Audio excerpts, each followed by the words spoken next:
ای به داد من رسیده تو روزای خود شکستن، ای چراغ مهربونی تو شبای وحشت من، ای تبلور حقیقت توی لحظه های تردید، تو منو از شب گرفتی، تو منو دادی به خورشید.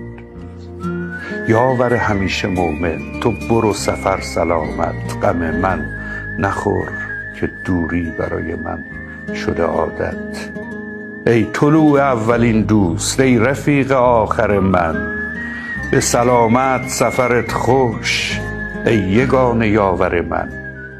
مقصدت هر جا که باشه، هر جای دنیا که باشی، اون ور مرز شقایق پشت لحظه ها که باشی، خاطرت باشه که قلبت سپر بلای من بود، تنها دست تو رفیق دست بیریای من بود. یاور همیشه مومن، تو برو سفر سلامت.